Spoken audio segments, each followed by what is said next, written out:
Hello and welcome. This is a conversation that I've invited Yvonne Oakes of Light From Within to have with us this week in conjunction with Dying Matters Awareness Week. And my name is Diane Mitchell and I'm founder of the wonderful world of wellbeing.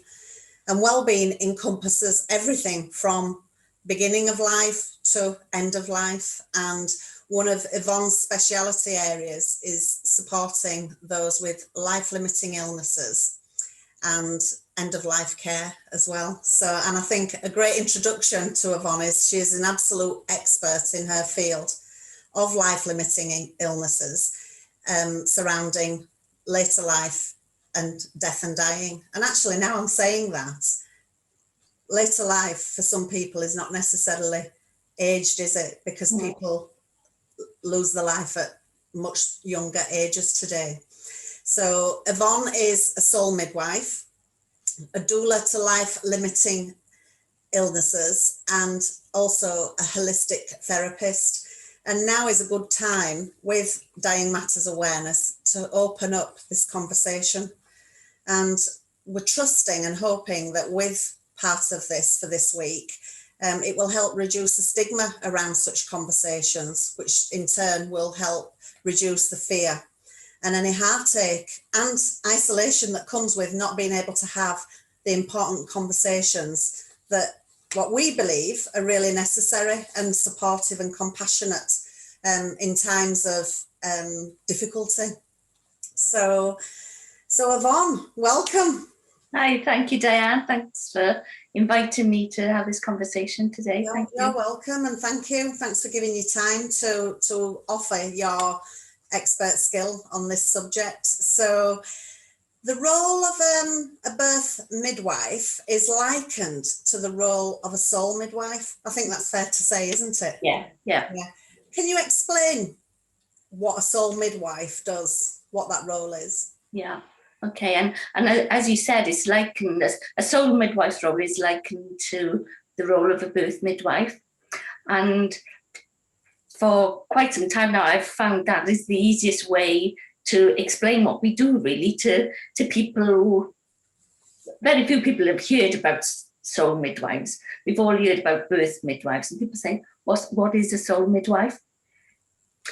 And I liken it to a birth midwife, thinking that the birth midwife is somebody who's there supporting the mother during her pregnancy and supporting the family as well, having an in-depth knowledge of pregnancy, the development of the baby, in-depth knowledge of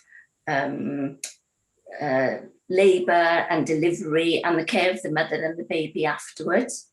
Mm-hmm. And she helps the mother and the family develop a plan of how they want that pregnancy and the delivery of the baby, the birth of the baby to go, giving the mother choices along the way. And in the same way, a soul midwife works alongside those with individuals with life-limiting illnesses. We have an in-depth knowledge of the dying process. We have an in-depth knowledge of having conversations with people around death and dying. We help to nurture that person and the family through this really difficult time, and have knowledge, skills, experience of that time, and of sort of caring for the people once the death has occurred. Yeah. So again, through that, I may be helping the person to develop a death plan. So again, enabling them to make choices about the sort of living they want to have until they die, and then the sort of death they would want, maybe, where they want to be, who they would want with them. Some people like to have silence during their death. Some people like to have music and lots of loud noise, if that's what they're used to. And putting things in order, really, so that they feel they've accomplished what they want to accomplish before they die, and then supporting their families afterwards. So from what you've just said there, I mean, that sounds to me like rituals could be created or soothe those times in life. And also, am I right in thinking from what you've just said that it's almost like giving the person their own autonomy back to take control of their life when it becomes out of control? Most definitely. It's sort of giving the person permission to see it. It's their death. It's nobody else's, it's theirs. And you only die once, so let's do it in the way that we want it to happen, and that supports the family as well, because if they can see that the person who's dying has that control, and sometimes other things are control, you're dying, so you have no control over that. And that's the biggest fear for a lot of people, that they aren't in control. So if they have control over, with small steps along the way, that goes a long way to supporting that person and the family as well. And it brings the person and the family closer together, and allows conversations to happen, and no thinking afterwards, is this what they would like, is that what they like, and disagreements within families, because it's all out in the open along the way, really. It's like creating a good ending. Yeah. See, I believe in good endings, but I think, what do you think it is that actually creates the struggle for people to have these types of intimate conversations? I think it's fear, basically, I think, and for some people is fear that if you talk about it, it's going to happen. If you don't talk about it, it isn't going to happen. It's fear from the person who's dying, fear of upsetting their families. And, it's hard having those conversations and seeing pain in people, people that you love. So you don't say it because you don't want to cause it. And likewise for the family towards the person who's dying, they're trying to protect them, trying to protect each other, really. And I think that's why the conversations don't happen. And fear is such a dark place, isn't it? Definitely. Because you've not only got the person who is facing their own mortality, the people around them are already grieving before the death has become so. And around that, I think something in the West about people just don't talk about death and dying, do they? It's not a natural open flow of conversation. And with that, it's like, what do we say?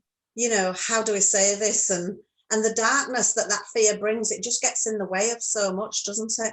Definitely. I remember when my mother was at her end of life and we knew she was dying, I was absolutely desperate to have that conversation with her. I could actually, I'm feeling a bit emotional now, even just thinking about that moment.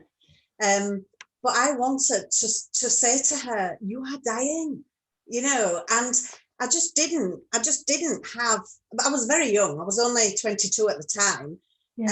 But as a family, we didn't have the language to say that. And it wasn't something that we were raised to be open about and comfortable about, because people just died. And then you went to the funerals and that was it. But honestly, that time around my mother's passing and the lead up to it, I mean, she was given 8 weeks to live. So we were living with this date of 8 weeks. She actually lived for 12 months beyond that date. And I remember I was so desperate to have this conversation with her. I was the youngest of 6. And I could hear all this chatter about what seemed like everything and absolutely nothing about what was happening for her. There was a lot going on with the treatment, but about her as a person.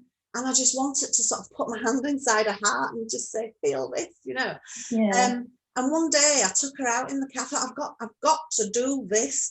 And so I took her out for a drive into the countryside, which was a beautiful experience for both of us. And we were away from the mire of these conversations that were being avoided. But still, I raised the subject, but we ebbed on that chat. I couldn't dive into it.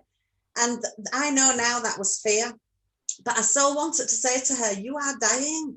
I'm losing my mum and you're not going to be with your family, you know. And it was really difficult, and I just lacked courage. Things were left unsaid. Yeah. And I think as a result of that, not because of that, but as a result of that, it compounded my grief, because I was in a stage of not having the language to use. Yeah. It was actually 18 years after her death before I fully grieved her life in an appropriate, healthy, responsible way. Yeah. And then it brought all the goodness back. Of the relationship that we did have in the years that she was here, plus the spiritual connection. It just raised and created this beautifulness and gorgeousness of the afterlife. So to not talk and not share these important conversations, do you still come across this today? Because for me, that was decades ago that happened in my life. Yeah. And what are your thoughts on, do you come across this? Does it still go on? I do still come across it. I think it's less and less. Right. But it is still there, definitely. And I think it depends on the circumstances and things. But just to go back to your story, Diane, about your mother. My mother actually died when I was 22 as well. And it was the opposite for me. I was desperate not to have the conversation, you know, and it's the same outcome, really. You're left with that afterwards, isn't it? You know, and my mother died in a hospital on a ward, but she was only 47, and she died in a hospital on a ward where people just didn't die, and particularly young people, you know, and the staff there weren't equipped emotionally, at least, to help us as a family either, you know. Then my father died in 2013, and as a family, you know, we were much older. Things had changed in society a little bit. So my sisters and I, we were able to have conversations about my father's dying, about his death, and with his agreement, make decisions for him about his end of life care. And the last week of his life we can describe really as a beautiful experience in one sense. Still lots of tears, but lots of laughter, and actually a good death, because we hadn't been afraid to talk about it. We had accepted it, you know, and to me that it was such a difference, you know. And how many years was it between when your mum died and when your father died that growth and ability took place? How many years? Lots of years. My mother died in 1984. My dad died in 2013. So 30 years. Lots of years, yeah. But so you know, that's a great testimony to something you said earlier when you said things have changed. Yeah. So they have, and they are changing, but I still do see people fearful of the conversations. And I think that's why, as part of the role of a soul midwife, really is to bring sort of death and dying, and talking about death and dying, back into the community, for us to see it as a part of life. Death is a part of life, life is a part of death.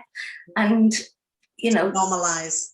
Yeah, to take that taboo and that stigma out of it, so that we have the conversations really before we get to the point where we have got a life-limiting illness, or a relative of somebody with a life-limiting illness, when it's so much more emotional. Then, you know, if we can start talking about it in society, in communities now, I'm not saying it'll take the sadness or the difficulties away when it happens to you, but the fear isn't there, and the sort of the pain. Does it help reduce pain, do you think, by releasing some of these conversations? There's a lot of pain held internally, isn't there? Yeah, because people will, you know, the people that are starting to talk about it are saying, this is right, you know, I don't want to be in pain, I don't want, you know, or, you know, if if I'm in pain, I would like more sedation so that I'm not so aware of it, you know, whereas before they wouldn't have been saying that, you know, they would have taken anything, done anything, and not had those choices, you know. So the control is there right from the beginning, really. You're saying what you would like, what you wouldn't like. Does that make sense, what I'm saying? It does. And I suppose the skill set that a soul midwife brings will evoke for the person. You'd enable them to ask those questions, even if they weren't at the forefront of the mind. Is part of your work the way that you weave in conversations to bring that out of the person? Because if a person is, say, I don't know, age shouldn't be judged, but somebody at maybe 70, 80 years old may be locked in, steeped in their own traditions, and may not even have the forefront of their own mind to think, I've got choices, because they've followed the life based on learnt behaviour and what they've always practiced. Yeah. Whereas somebody a lot younger, say in the 20s and 30s, who would also engage with you for soul midwifery, they're of a different generation and they tend to voice what they want. So is that right? Would the younger ones say, well, actually, I want this, and an older person be more reserved or not even knowing that there's choices?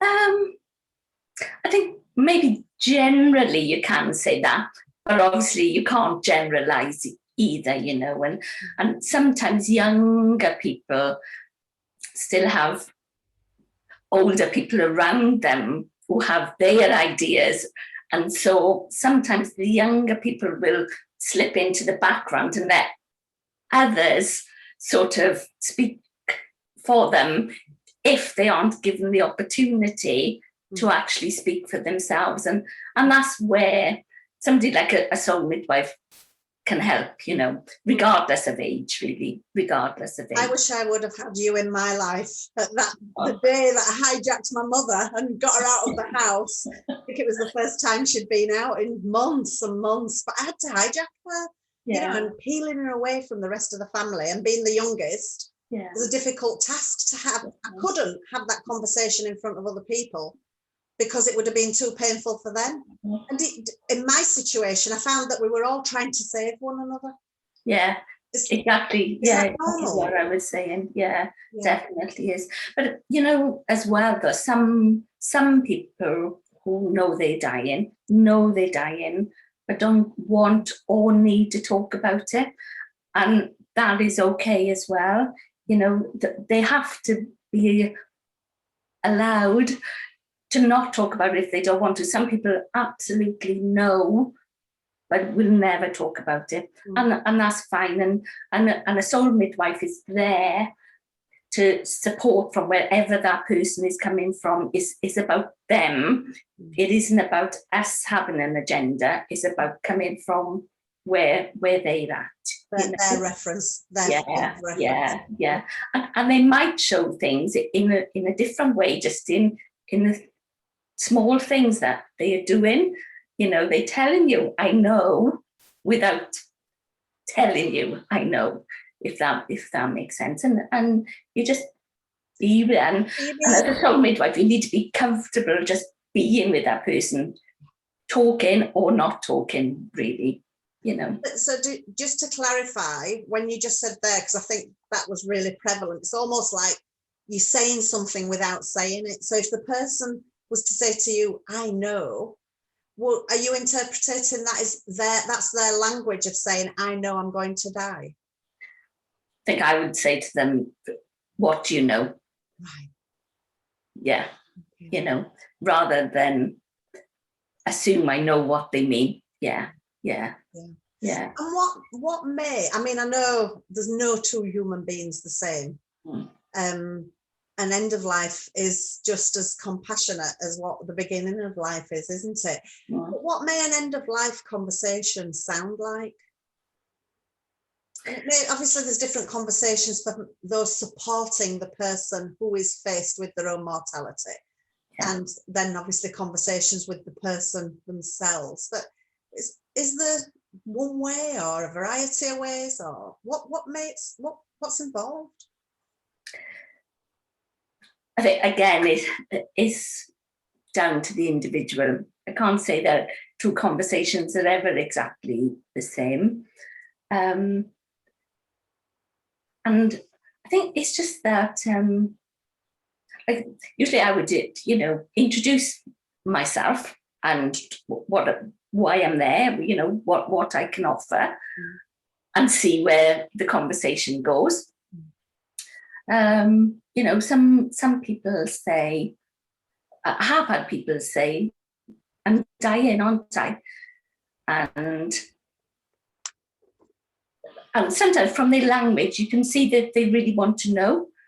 And, you wouldn't blurt out, yes, you are. And tomorrow, very gently with them, you'd explore that. Why are you asking me that? Is that what you're thinking?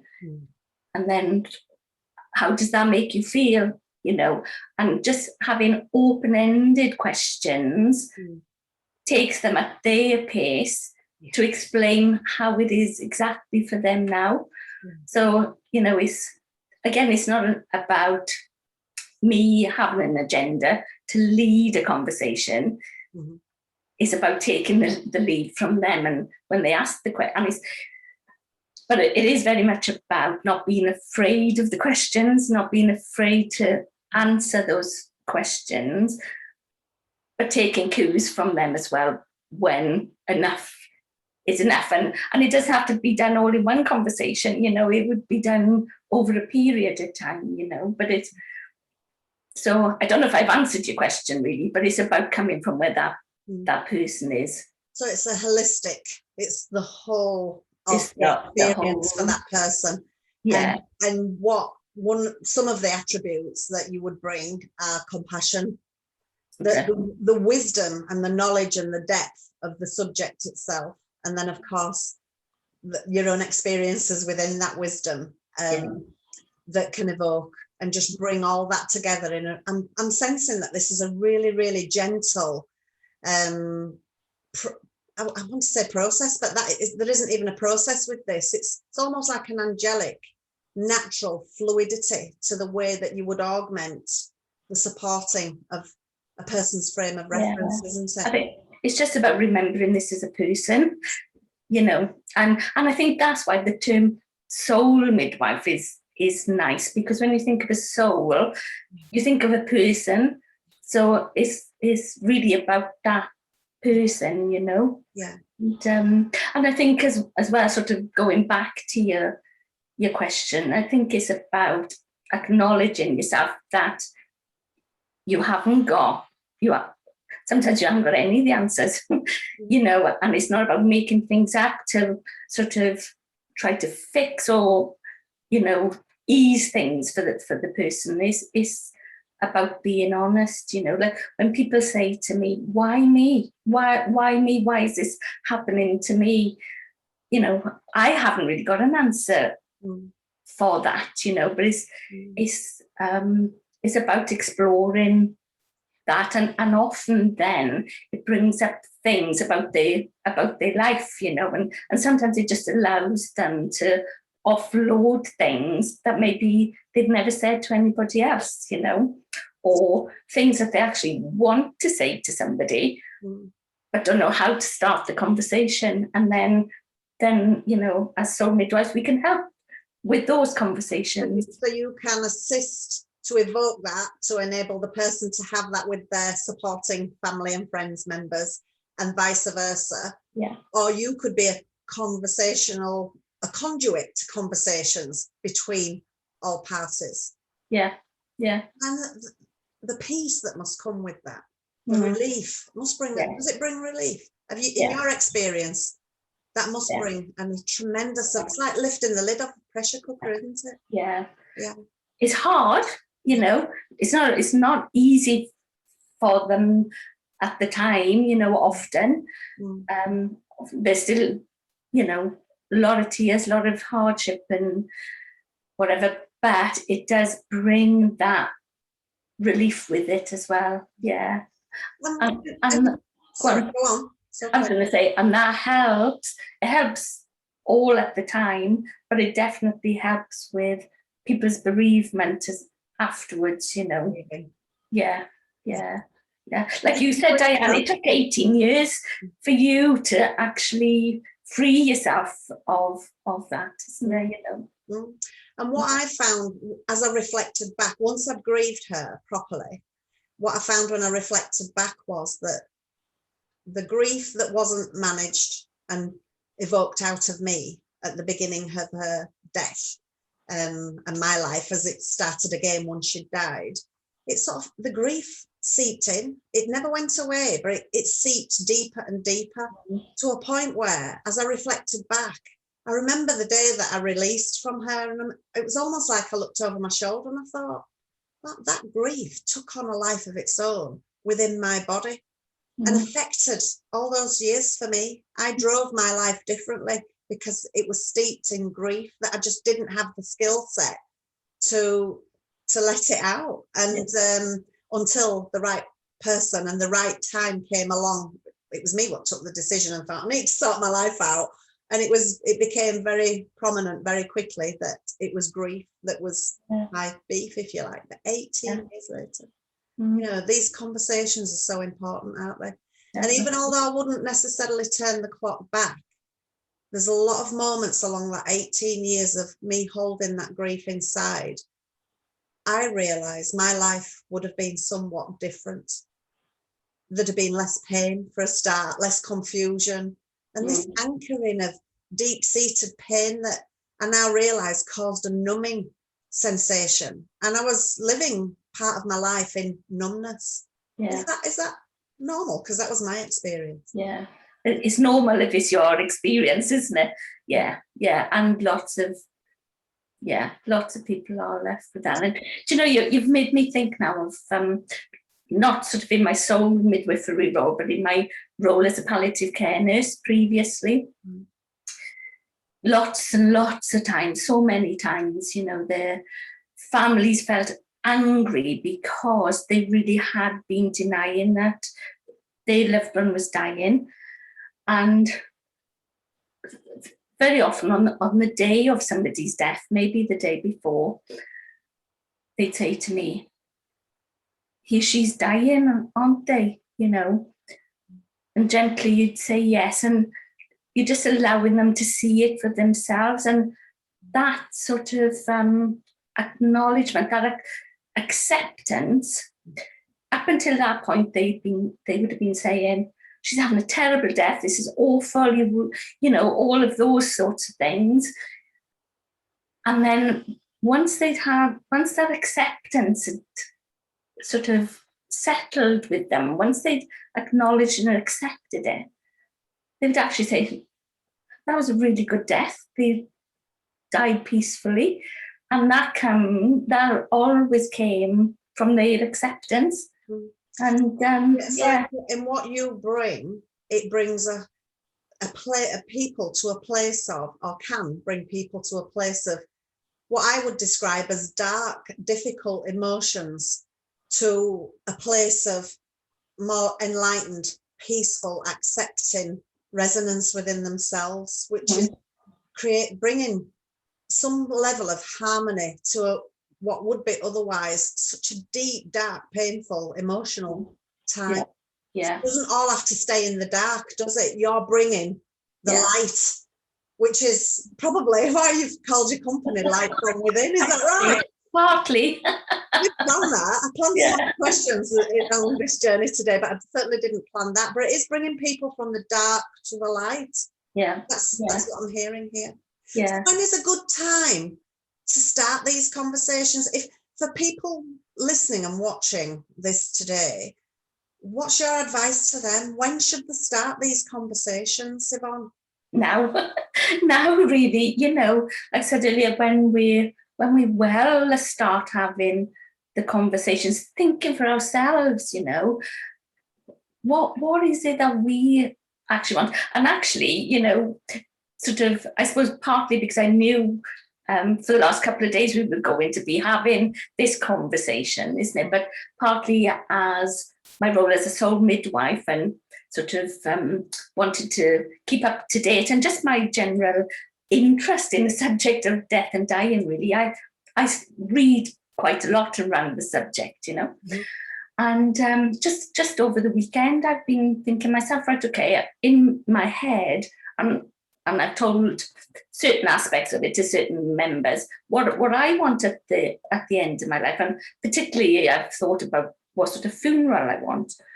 And I thought I would spare any family members the hardship of arranging my funeral. I would do it all myself, I would plan it all, so all they had to do was follow my plan.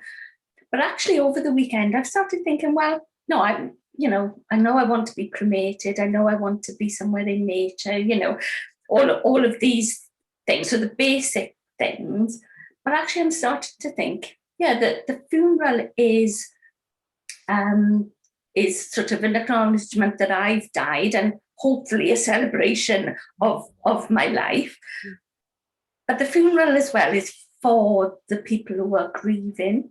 And I don't know about you, but I, growing up and since, think of funerals where people get together, or planning a funeral is when people get together, you have laughter, you have tears, you share the stories of that person, don't you? And all of that is a really important part of the grieving process.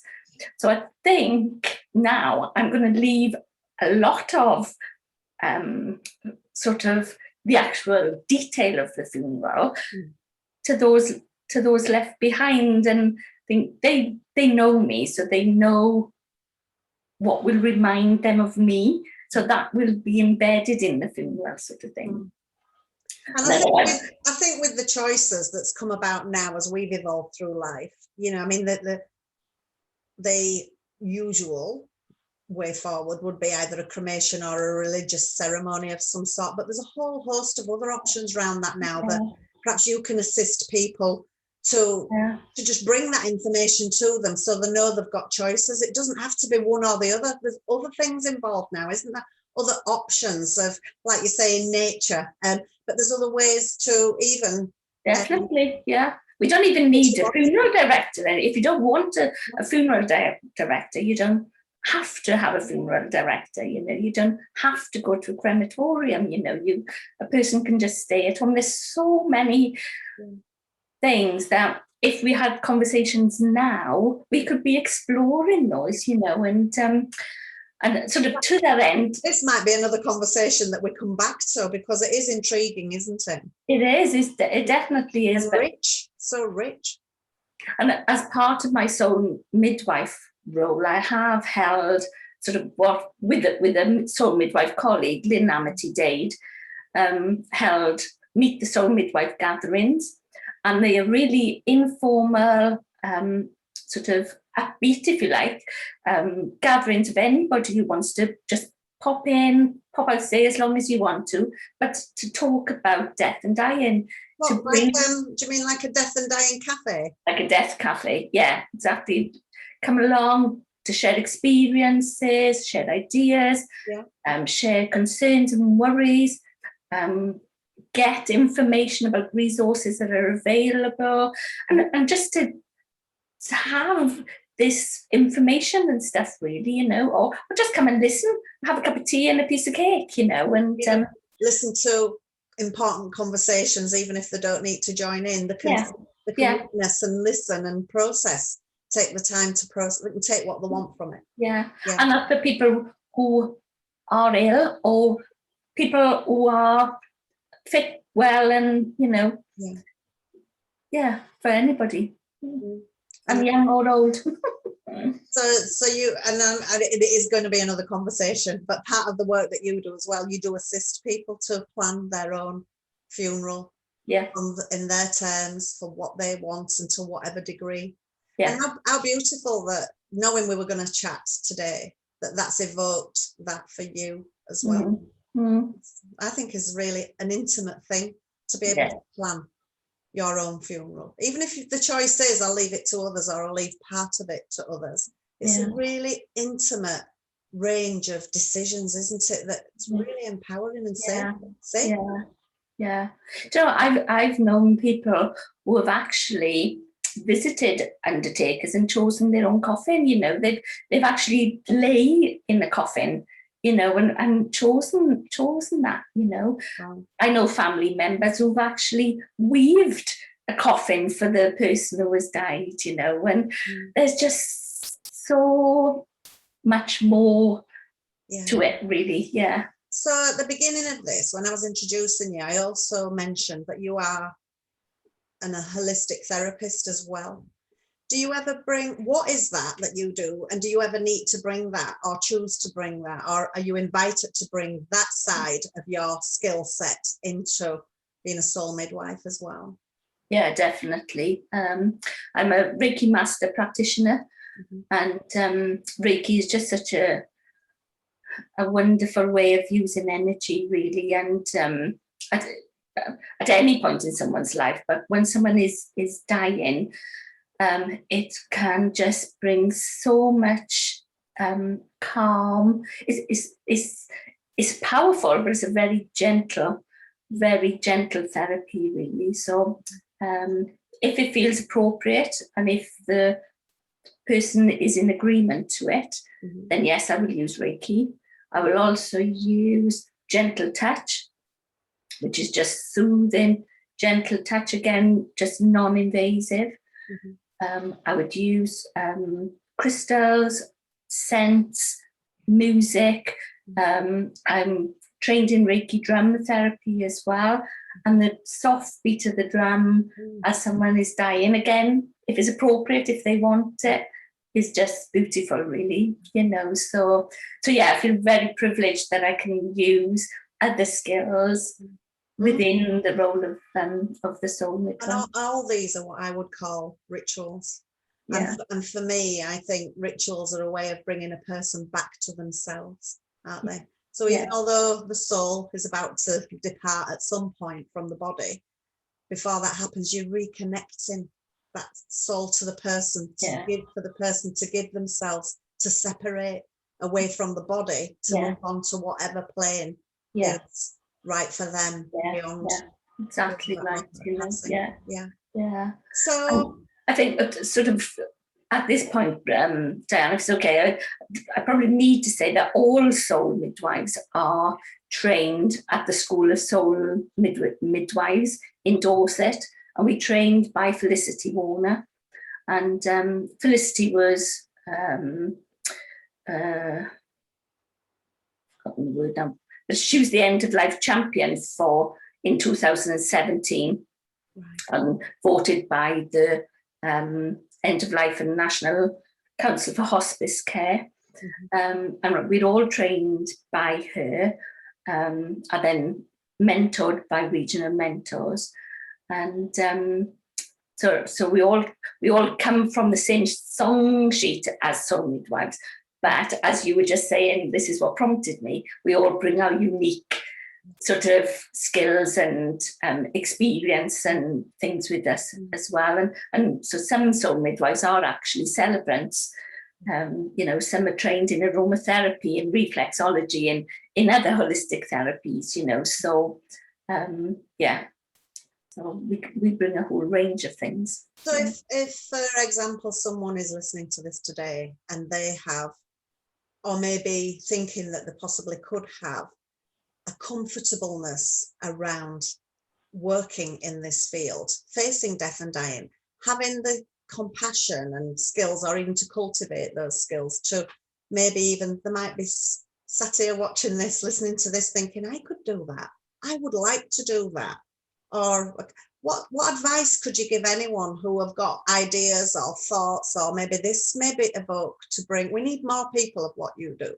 We definitely need you, and I'm so delighted and privileged that you are in our circle to be able to offer these services to people as well, through the wonderful world of wellbeing, as well as directly from Light From Within. But we do need to bring this higher and brighter, don't we? We need more people. We need more Yvonne Oakeses to bring that light from within. What would your advice be to anyone listening to this who maybe have the slightest inclination or be encouraged by this conversation today about having a career in this? What would you say to them? Pick up the phone, give me a ring. I can chat to you.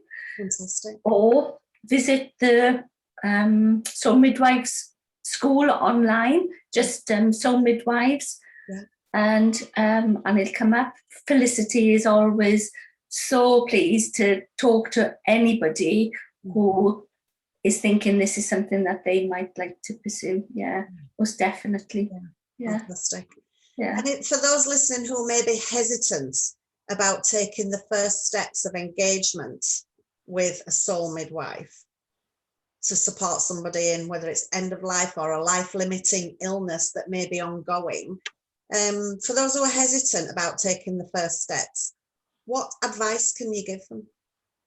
Again, Pick up the phone. You can ring me. There's no obligation to do anything.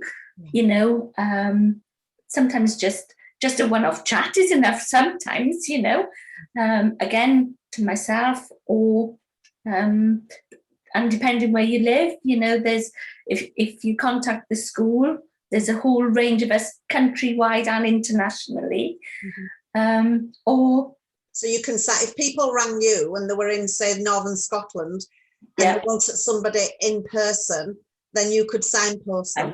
Definitely. And also with what's happened this last year with the pandemic, is it suitable to have important conversations over Zoom, like what's happening now? Yeah, definitely. Yeah. So there's no barriers really, are there? I think whatever feels comfortable for that person, really. Yeah, but just making the start is something. Yeah. Visit a death cafe, you know, hopefully through Wonderful World of Wellbeing and my own website. You know, when I get the gatherings going again, you know, I'll be so because everything's just wakening back up after the last 12 months, they will be able to contact you.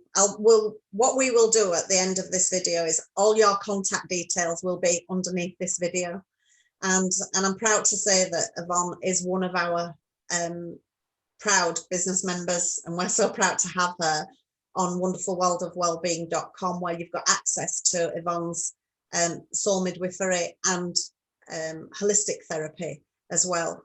But we'll put all those contact details underneath this video so people can, by telephone, by email, well, everything's on the website anyway. But as the world's opening back up, you actually plan to bring your cafes, your death and dying cafes, back to live events, or are you going to run them in Zoom or a combination of both? I'd really like to bring them back to real face-to-face, you know, but anyone watching this, if they're thinking, well, I'd love to do it over Zoom, just let me know, and, you know, I will go with really what people need, you know, just to get those conversations started and supporting people in whatever way I can. Because the way to do that is just to make contact, isn't it? So that people you have their contact details, they have yours, so that when you are opening up, whether it's online or a death cafe in live person, you can let them know when that's happening if they provide their details for you.